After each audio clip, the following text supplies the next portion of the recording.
Welcome back to the channel Upcyclers. Today we are doing a PSA reveal. I believe this is all baseball cards. This was set in at the value bulk level.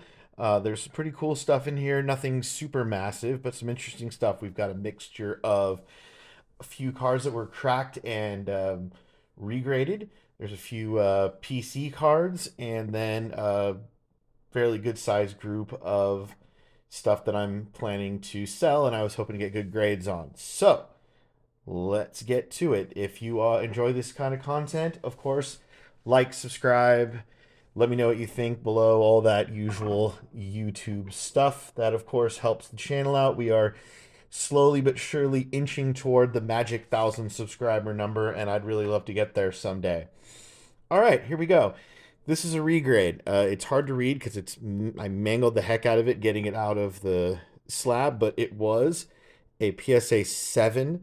This is a Corbin Carroll. This is the image variation from 23 Stadium Club, and it just didn't look like a 7 to me, and it got an 8. Now, is that a huge difference in value? Probably not, but I did it for science. I did it for you. I did it for all of our entertainment and edification. All right. This may or may not end up being a PC card. As you know, if you've been on the channel before, you know what a big Padres fan I am. I mean, it is right in the name, the San Diego Upcycler. I am, of course, based in the San Diego area. We've got the Youthquake Gold Refractor. This got an 8. And it got an 8 again, which does make me feel a little bit better about the consistency of grading. This one I thought was borderline, and I know the difference between a 9 and a 10 is pretty significant on ultra modern cards. It's getting even more so. You're lucky these days if you can get raw value for a 9 on most ultra modern stuff, and you're really just gambling for 10s. And then unfortunately at the same time, if you watch my last video and other people posting on it, it really does seem like the standards have really strictened up for PSA lately. A lot of people, including myself, gem rate has definitely seemed to have just magically gone down overnight. Here is a 9, and it got a 9 again. So, I mean, it's nice for consistency, I guess. Okay, this is the start of, I think, 2 or 3 PC cards. I was happy that this one did get a 10. Home field advantage cards are notoriously difficult to grade.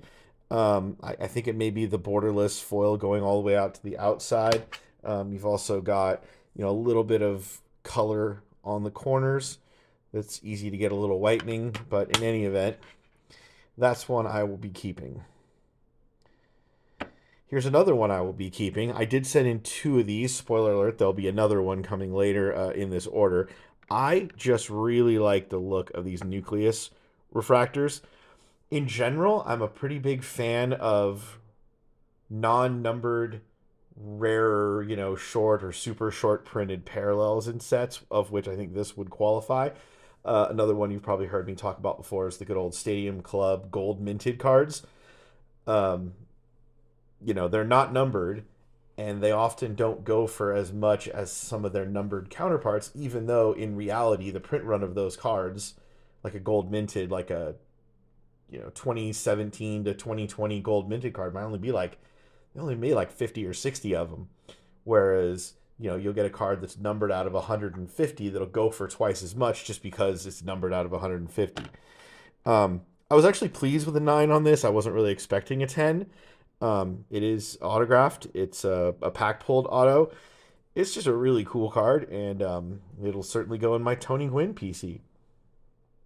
All right, next up, Paul Skeens. Here, I want to put these 9s off to the side. Hopefully get a little 10 pile going there. The black gold cards are also pretty notoriously difficult to grade. It's the dark color back of them. But I was pleased that this one got a 10. Of course, Paul Skeen stuff is just blowing up right now. Me personally, don't take this as financial advice, but I'm selling any Paul Skeens that I have because I just think the market is so overhyped for him that if he doesn't come out there and, damn near throw a no hitter every game, people are going to be disappointed and his cards are going to go down. Um, Major League Material, Jackson Churio. Um, that one got a 9, but it is a rookie card. Still pretty cool. This one and the next one, I was a little disappointed. And I really thought these were at least one of these would get a 10. They're 2 first pitch cards, and it's Metro Boomin and Jaden Daniels. I wish I would have got this back a little bit earlier so I could have sold it before they got knocked out of the playoffs, but still, that was a hell of a run they had. Okay, now we've got Colt Keith auto that got an 8. I don't know if you're noticing a theme here, but here you can just see the edge of it. I'll scooch this over a bit. There, you can see just a little bit of the 8 pile off to the side of the camera. And yeah, it's the 8 and 9 piles growing quick. All right, now we've got this is the numbered out of 2024 gold of the Toolsy Tandem. It's got Julio and Ellie. It doesn't have a rookie card logo, but I mean, it is technically a rookie card of Ellie. There you go. Finally got another 10. Okay. This one here was one of the big cards in the order. I was really hoping it got a 10, but when I didn't get any like upcharge notification or anything, I kind of figured it got a 9, and in fact it did.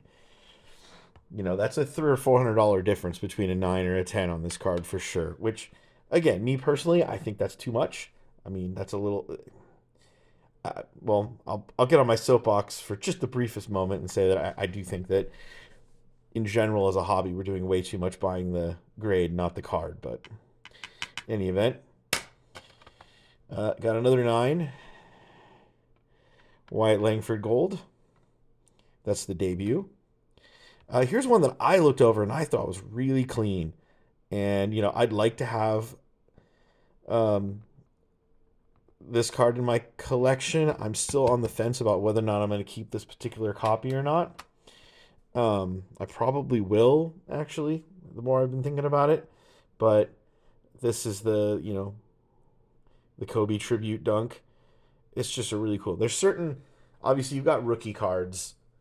And I think another thing that's not appreciated and undervalued in general in the market are just the really iconic images or set designs or something, right? Those ones that people are going to want, of the regular playing years cards of certain, superstars and goats, if you will.